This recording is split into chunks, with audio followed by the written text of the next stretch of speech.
Good day and welcome to SCO BRICS Insight, where we talk about what's really going on in the world of the BRICS. Now today I want to talk about what Russia will do in the event of the lifting of sanctions and the Western companies that are looking to return to the Russian market. Now Alexei Nayachev, who's a member of the Duma and a head of the New People Party, shared his thoughts on the matter during a meeting with the Russian Prime Minister Mikhail Mishustin. Now, he believes that the market should be closed completely for some foreign companies that left Russia during the period of the special military operations, and others should face barriers to entry. Now, the Prime Minister is currently engaged in discussions with the various groups in the Duma, preparing for the government's annual report. Now, Mishustin highlighted the direct engagement of the parties with entrepreneurs, citing several bills that have been adopted on its initiative and will have a positive effect on Russian businesses.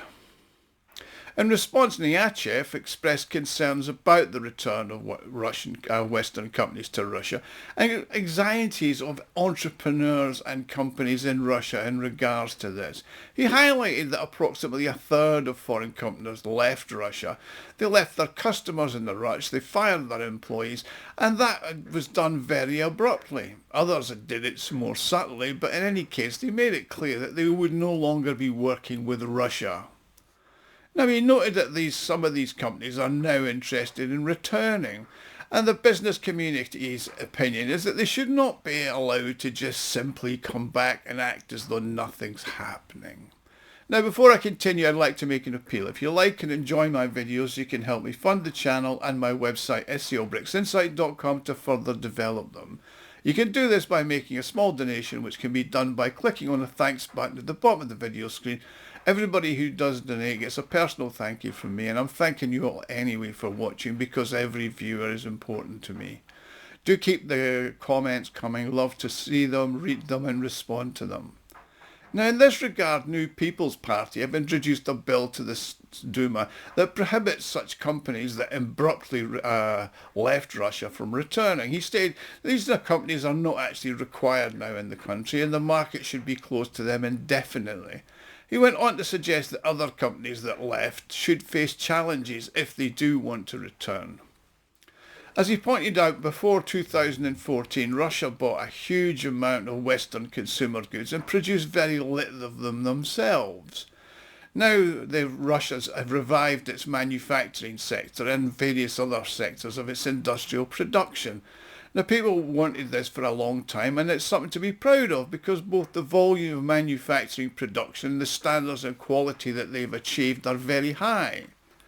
He also said that entrepreneurs have dedicated years to these endeavours, investing significant time, attention and financial resources, including high-cost loans.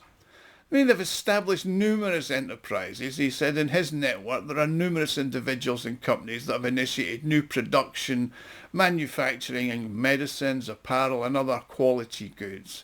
And he said it's going to be cruel to allow foreign companies to just return and compete or curtail and devalue all these efforts. He emphasised the significance of competition, which he says is healthy, but certainly the companies that should be have been subjected to loan interest payments of up to 30%, where the foreign competitors in the West had rates as low as 3% for investing. He highlighted the disparity in market access between their companies and those of the competitors, noting that they have access to much more expansive markets as well. He went on to express support for the special military operation and acknowledged the role that their people played.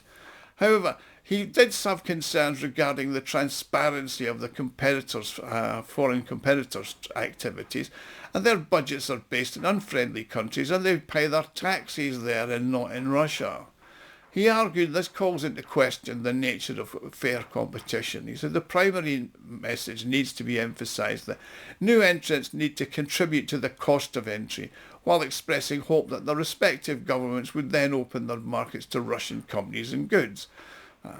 The proposal outlined an individualised approach for each company, noting that companies enter markets where our own producers are already occupying a significant share. And competition is not the primary concern, but it's just making sure that Russian enterprises are protected. mean, there's niches where companies could be of service and we should welcome them, but it's only fair that they contribute fairly to the Russian budget. They've not paid for some time and they need a way to appropriately address this, whether it's through surcharges, taxes or other means. I mean, his proposal was pretty clear. He said following the initiation of the special military operation and the implementation of anti-Russian sanctions, numerous Western companies just departed, leaving their employees, contractors and business behind.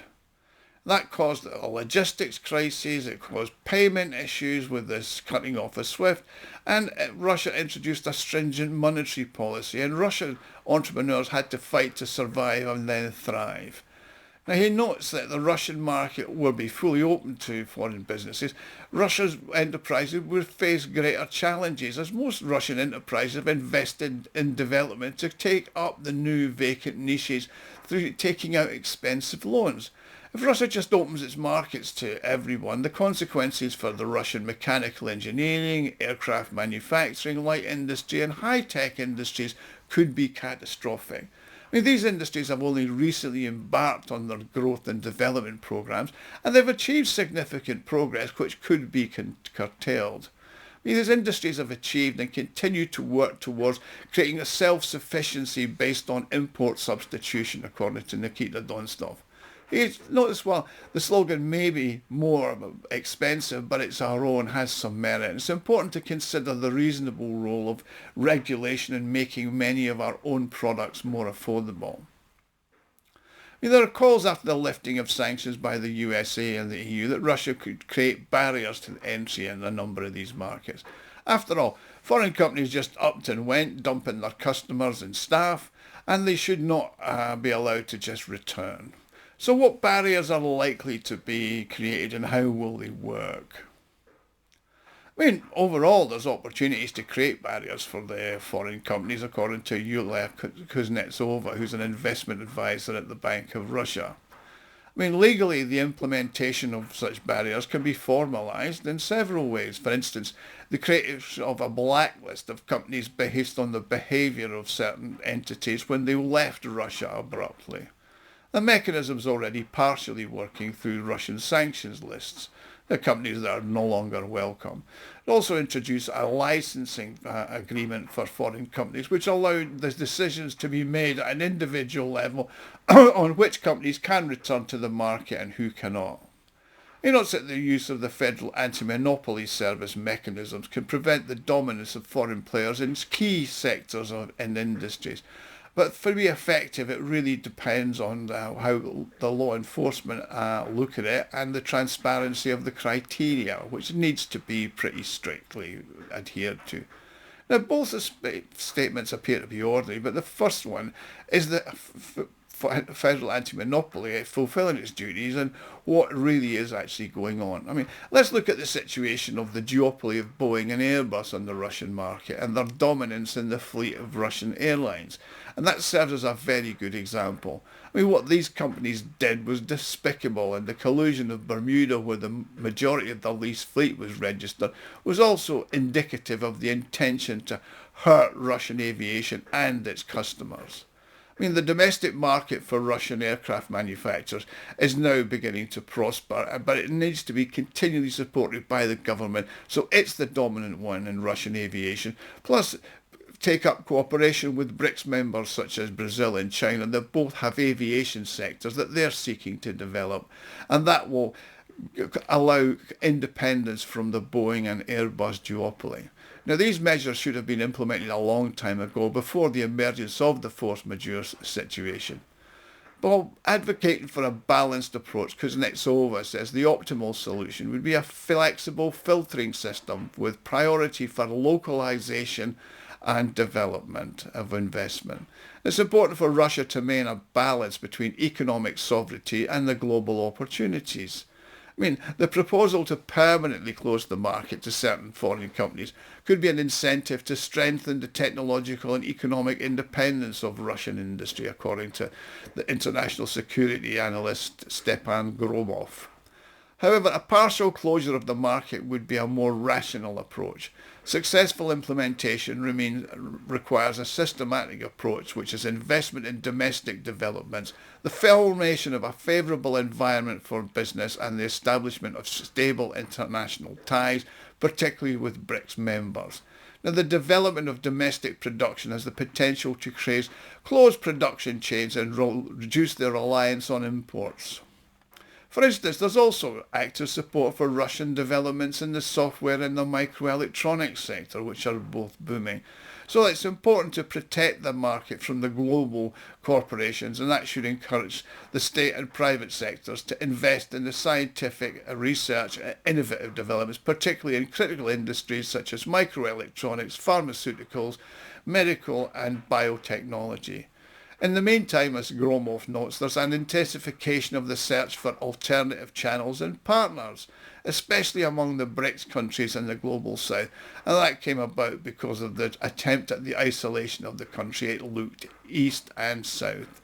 Now, the formation of parallel supply chains contributes to the diversification of economic ties, and Russia can provide preferences from companies from BRICS and other friendly countries that maintain mutually beneficial relations, creating new economic alliances and expanding joint projects.